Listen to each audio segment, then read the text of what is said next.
4 คนมานะพี่น้องนะลูก2พ่อ2นะทีมงานพ่อห้างนะพี่น้องนะมีเมียหาปลาให้ลูกกินพี่น้องเอ้ยบ้านทำสุดโต่งคนงานเฮาถ่ายเลยโอ้ยสดนี่โอ้ตัวนี้ใหญ่เลยเด้อใหญ่เติบนี่ปลาหม่อมนี่เลยปลาหม่อม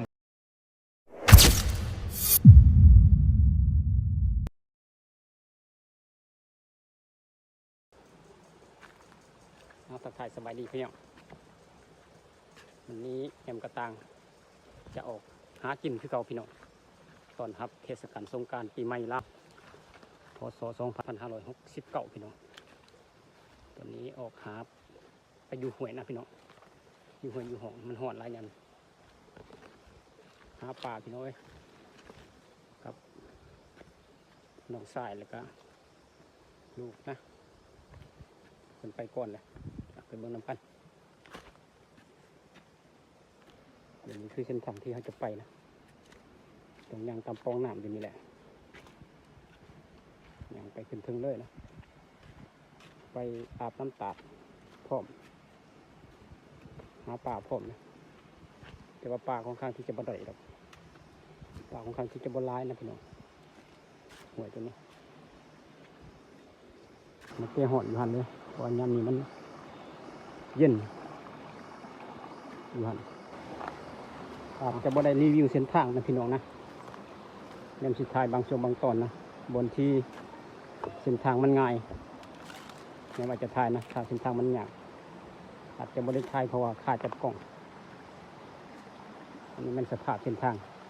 ตอนที่เราจะเดินทางไปฮอดจุดหมายของเราก็คือน้ำตกตาดนะพี่น้องพาลูกๆแล้วก็น้องสายไปอาบน้ำตกตาด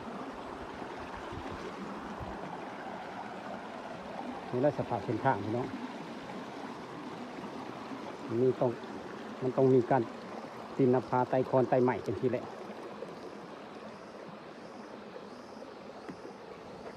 นักประจนไฟเฮาในน้องสายเพิ่นไล่มองนะพี่น้องกับลูกเพิ่น4 คนมานะพี่น้องนะลูก2พ่อ2นะทีมงานพ่อห้างนะพี่น้องนะมีเมียหาปลาให้ลูกกินพี่น้องเอ้ย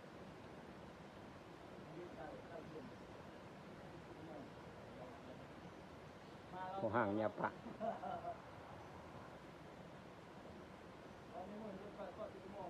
อันนี้ต้องนับถือน้ำใจน้ำจิตน้ำใจของน้องสายอันนี้นะพี่น้องที่บทปะบททีมลูกนะถึงแม้ว่าบ่มีแม่ก็ตามพี่น้องแต่ว่าเพิ่นยังสู้สนพี่น้องหาเลี้ยงลูกหาปูหาปลานี่แหละหาไรมองชีวิตคนเฮาพี่น้องเอ้ยทุกมันยากสำใดลูกคือหัวใจหลักของพ่อก็สิเฮ็ดทุกอย่างเพื่อลูกเพื่อให้ลูกอยู่สุขสบายให้มีความสุขพี่น้อง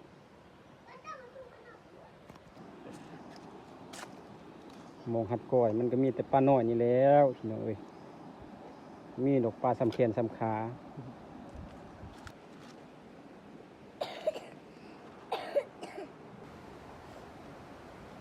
เอาตอนนี้เฮาก็มาฮอดตาดเป็นที่แคมป์ห้อยพี่น้องการเดินทางภายในระยะทาง1 กิโลกว่าโอ้โหต้องบอกได้เลยว่ามันบ่ง่ายพี่น้องเพราะว่าเจอกับสภาพอากาศในช่วงนี้ค่อนข้างที่จะร้อนเติบนะทั้งแดดแก่แดดจ้าช่วงสงกรานต์เทศกาลสงกรานต์นี่เนาะแดดแห้งขนาดพี่น้องเลยสำหรับผู้คนเขาเจ้าได้ทำการเล่นปีใหม่พี่น้องได้ฮดกันเนาะเพราะว่าช่วงนี้มันเป็นช่วงที่ร้อนแต่ว่าบ่แนมพาน้องสายมาอยู่ป่าเก่าพี่น้องอยู่ลำธารอยู่ บ่ได้ดินน้ำเขาดอกเพราะว่างบก็บ่หลายนะพี่น้องบ่มีงบมีเงินว่าซั่นซะสิซื้อเหล้าซื้อเบียร์แน่นอนอยู่แล้วการเล่นสงกรานต์มันต้องเป็นมันเป็นสิ่งที่ต้องเสียเงินอยู่แล้วเนาะเพราะว่าเขาต้องซื้อเหล้าเบียร์นี่แหละเพื่อเอามาดื่มเอามากินเฮ็ดให้เฮาอันนั้นรู้สึกมึนเมาถึงลึกซึ้งนะจังใดก็สร้างพี่น้องเอาเนี่ยในต้นน้ำไปแล้วอยู่หั่นว่ามันฮ้อนเอาไปเบิ่งบรรยากาศอยู่ที่น้ำตุกตาดนี่แหละมาอาบน้ำเลยนะพี่น้องนะบรรยากาศอันนี้เป็นวังนะโอ้น้ำตกบ้านเฮาประมาณนี้เลยพี่น้องเอ้ยน้ำตกบ้านเฮามันเป็นน้ำลำธารนิดหน่อยนะพี่น้องแล้วค่อนข้างที่จะสวยงามอยู่เลยพี่น้องมันเย็นหลายค่อนข้างที่จะมาเย็นหลายถามว่าที่อื่นอาบได้บอกเพื่อได้คือกันแต่ว่าบ่เท่าอยู่นี่นะสำหรับชุดบ้านเฮานะเพราะว่าชุดนี้นี่มันเป็นจุดที่ โอ้ยพ่อเปรี้ยว เวลาเฮาฮ้อนเฮาสามารถปะแกฮ้อนอยู่นี่ได้นะมาต้นน้ำเย็นๆอยู่นี่นี่คือวัง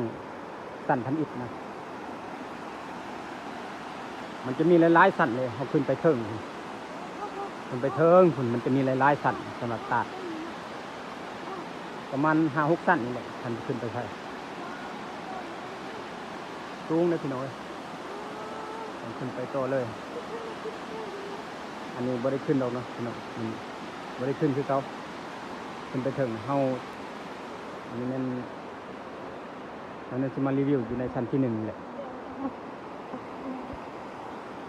น้ำผาก็งามพี่น้องเพราะนั้นก็มีเครือไม้ดอกไม้กล้วยปลาเถอะเนาะ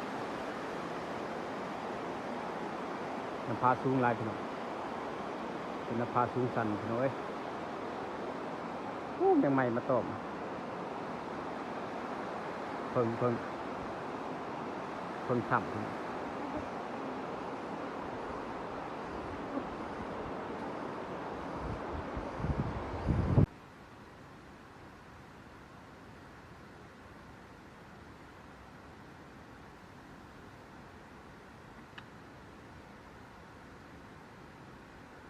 ัยรุ่นเล็กน้อยเขาจะมาอาบอยู่นี่แหละ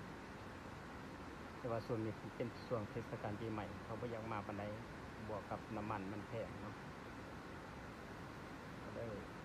ไม่ค่อยมีคนมาเพราะว่าช่วงนั้นช่วงที่แล้วน้ำมันมันยังราคาดีโอ้คนมาหลายอะไรเต็มเลยพี่น้องมือหนึ่งเป็น4-500 คนพุ่นนะมาเล่นน้ำตัวนี้แต่ว่าช่วงนี้เนี่ยมันเจอวิกฤตหนักกันนะเลยคนบ่เคยมากันได้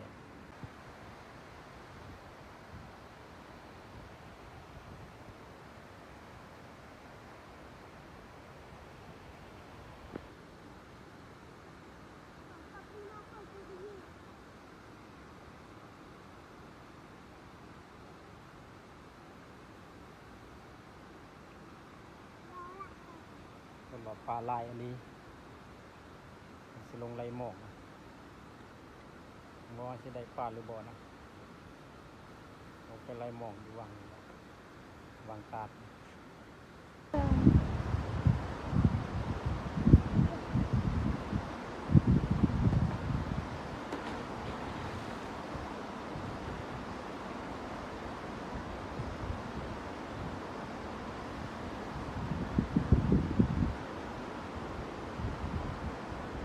ปเลย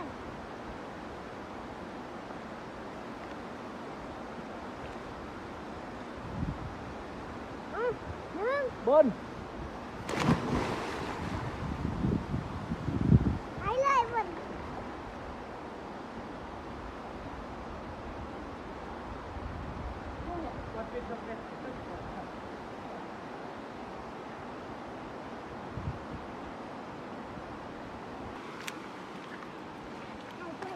เอามาเบิ่งผลงานนับปลาก่อนว่าจากต้น ตอน30ตัวเลย ผลงานเฮา ถ่ายเลยโอ้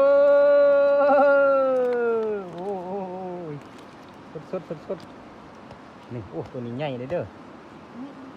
ใหญ่เติบนี่ปลาหม่อม นี่เลย ปลาหม่อมก็ใหญ่เลยเด้อ นี่โอ้ยวิ่งในก้อนรอบมึงไงจ้า ปลาหินโอ้โหพูดละเอาสินับใส่ของนี่เด้อเอา1 2 3 4 5 6 7 8 9 10 11 ช่องจ้า 2 3โอ้ยเป็น50ตู้เลยนับเอาไว้ดอกใส่เลยซะเพิ่งของเองบ้าเรื่อยๆนะอย่างอื่นผมบอกว่ามึงนอนหรอว่าเรียนว่าไม่นอนมองว่าไปจบเลยเป็นนั่นเป็นไรยกมือเรื่อยไม่ว่าได้โอ้โหเต็มเลยนะฮะเริ่มสิเต็มคลองเลยนี่คนงานโอ้มือนี่บ่ได้ป่นอยู่ได้ที่จริงแล้วเป้าหมายบ่ได้มาหาป้านะมาลินน้ำแต่ว่าโมลง